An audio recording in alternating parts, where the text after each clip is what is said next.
Hi, Namaste, Hare Krishna. Happy Father's Day, or at least today, the day that I'm making this video, it's Father's Day. So happy Father's Day to any of the fathers out there. And today I just wanted to make a video talking a little bit about Srila Prabhupada, who is my spiritual guru, and the guru of many, many millions of other people across the globe as well. But for me, he is also probably, I think, the closest thing that I ever had to a father. So I wanted to take this time today to just spend a little time reflecting on Srila Prabhupada and being grateful for him, and talking a little bit about him and how he's been such a positive figure and father figure and guiding force in my life. So I guess my story about Srila Prabhupada goes back almost 14, 15 years now, I guess, to when I was a teenager. And when I was younger, I grew up in a borderline cult environment, very fundamentalist Christian. And there were a lot of aspects of that were very painful and dreadful. And I'm a transsexual person as well, if you haven't seen some of my other videos. So being a trans person and, conservative Abrahamic religion as a young person was very difficult.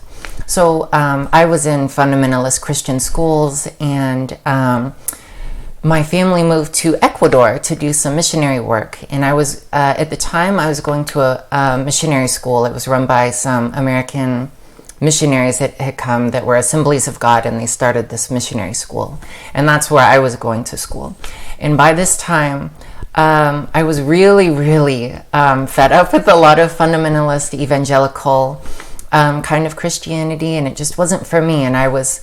I never held that against, Christ or Jesus or anything like that, but like the religious orthodoxy of it all was really taking a toll on me. So I decided, let me look, into other religions, other spiritualities, and other philosophies and ideologies, and maybe I'll find something there. Because from the time I was a kid, I've always had like this obsession and thirst for knowledge and history and culture, and also religion and spirituality. I've always been very religious and spiritual. But when I was younger and had adopted a lot of anti-LGBT views and a lot of really conservative, fundamentalist, evangelical, kind of culty Christian views, it took a toll on me, like I said earlier. So I had looked into Buddhism, Confucianism, Taoism, and eventually, I think one day I was on YouTube, and I had been searching, researching on Buddhist mantras, like Om Mani Padme Hum, and in secret, even though, I was going to this Christian school and my parents were, very Christian, all these things, in secret, I was chanting Om Mani Padme Hum, Om Mani Padme Hum, and asking Buddha to help me have like more compassion for myself, and all these different things. And so I was, regularly looking for like mantra music sort of videos, those sort of things on YouTube. And I came across a lecture of Srila Prabhupada. And this is him, by the way. This is what he looks like. We call him Srila Prabhupada. And he's the leader of the Hare Krishna movement in the United States. He brought the Krishna consciousness from India to the United States and then spread it all over the world. And I came across one of his lectures from back in the day, and he was telling his disciples, the beginning of spiritual realization and knowledge. That first step is you have to realize that we are not the body, that we are spirit soul, that we are something eternal and transcendental to this body. So whether American body, male body, female body, transgender body, tall, skinny, fat, whatever, the body is always secondary to our first primal identity of what we actually are, which is Atman, which is soul, which is spirit soul. And that was profound for me. I'd never heard something like that, and it really clicked for me because, like I said, as a transgender person and as a young person, I was struggling severely with dysphoria and being really uncomfortable with my body, and I was very suicidal and self-harming. It was a very dark time. So when Prabhupada was talking about the real identity of the self, which is eternal, which is conscious, which is full of bliss, Satchitananda, and talking about how, just focus on that, the truth of being spirit soul, not focusing on, male body, female body, American body, Hindu body, Muslim body, all these different terms that we use to define ourselves and confine ourselves to these different variegated material distinctions. Like, that's all besides the point.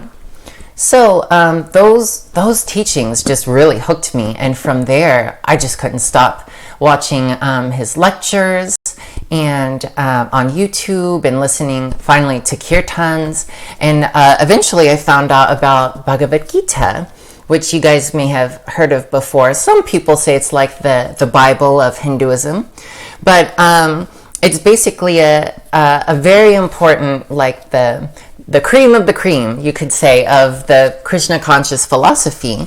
And it really changed my life, and it gave me a perspective that helped me survive a lot of the abuse I was going through at home, and living in kind of like a cult environment, and at school around, these kind of, very, very, very radical Christian people. And I don't want to say anything about Christians like don't be like that or don't do that. If you want to do that, that's fine. But the part of it, having it forced on me from, every dimension, at home and at church and at after school programs and Bible classes, all these things, it was too much. But the philosophy that Srila Prabhupada was teaching, it was like a raft, or like a life raft. It was like I was just drowning in this environment, and it was very difficult. And Srila Prabhupada was like a life raft, or like a boat coming by, and it brought me up out of the ocean, so I could like take a breath and kind of get through those hard times, because I was quite suicidal when I was a teenager. But I think Srila Prabhupada really saved me, and the teachings within Bhagavad Gita like changed my life so much and influenced me so much. I'm so grateful. So in many ways, because so much of my life today revolves around Krishna and Krishna consciousness and Hinduism, like I can't even imagine who I would be today without Srila Prabhupada, truly. And he, even though I never knew him personally, because he passed away before I was even born, but knowing him through his books, through his lectures, through his through the recordings that we have, and then the spiritual connection as well, it's just like I think he really saved my life. And in many ways, there would be no Sahaila Devi Dasi today had it not been for Prabhupada. I don't know if I would have stuck around this long. So in many ways, I really am very much indebted to Srila Prabhupada, and in many ways, I think owe him my life. Getting a little teary.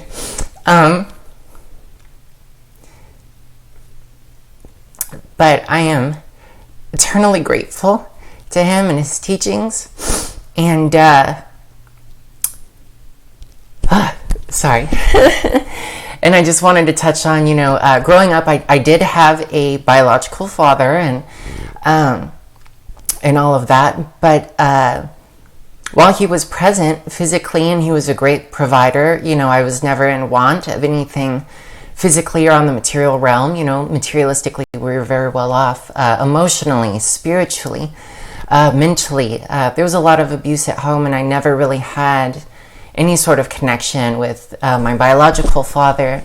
And from the time I was quite young, I was always really afraid of him, and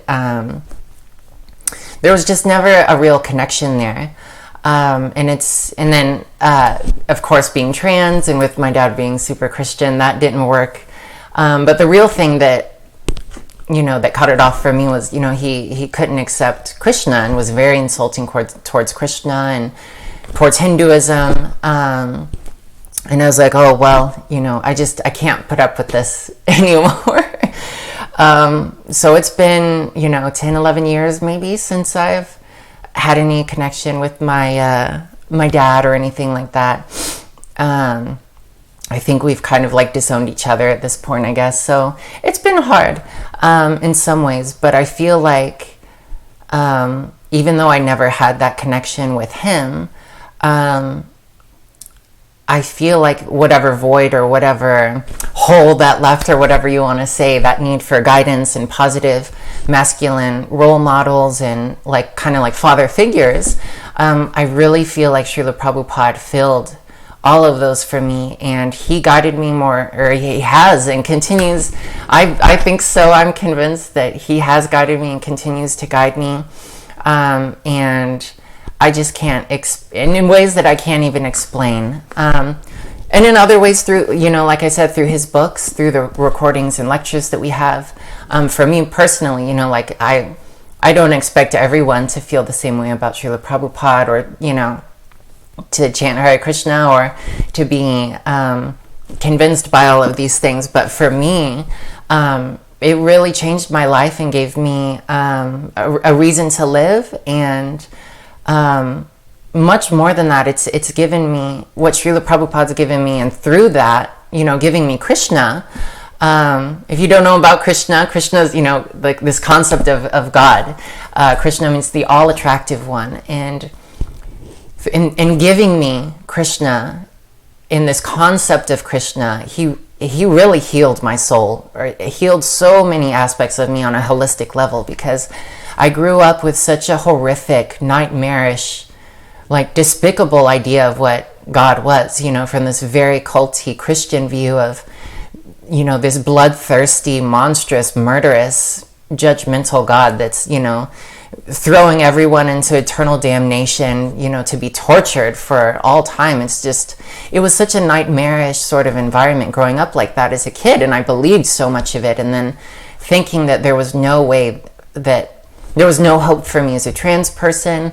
I felt so despondent and so hopeless, and then to have this idea of Krishna given to me by Srila Prabhupada, it just changed everything, because there's this song, this poem, this Sanskrit poem. It's called the Madhurashtakam. It's these eight couplets on Krishna, and it's talking about how sweet he is, and everything about Krishna is sweet. So, in each line it'll say, his eyes are sweet, his lips are sweet, the way he looks at you with his sidelong glances is sweet. And then on the last line of each couplet is, everything is sweet about Krishna, everything is sweet about the Lord of Sweetness. And going from that really horrible, terrifying, judgmental, legalistic form of religion and that God, to this beautiful, sweet, compassionate, everything is sweet about Krishna idea of God, like that changed my life. And that was probably one of the most important life lessons I've ever learned. So much so that I tattooed it on my wrist. So I have the Sanskrit verse, Madhuradipatera kilam madhuram. That means everything is sweet about the Lord of Sweetness. So the fact that Srila Prabhupada gave me Krishna, and practically everything about my identity now and my life and what makes me happy and my values and virtues revolves around Krishna, Krishna consciousness, Vedic culture. I wouldn't have any of that without Srila Prabhupada, and that's really just given me the ability to savor life and enjoy life and see life in such a more beautiful, sweet, intimate, and just lovely way. I can really savor life and aspects of just existing, and life is so much more beautiful now with these teachings of Bhagavad Gita and Srimad Bhagavatam and a lot of these teachings of Srila Prabhupada and from Krishna. So we're almost at 15 minutes, so I should probably wrap this up here, but basically I just wanted to share how I found out about Srila Prabhupada, and maybe if you're interested in Hinduism or Krishna consciousness or these sort of things, you can look him up, and maybe some of his lectures and books and teachings would be helpful for you as well.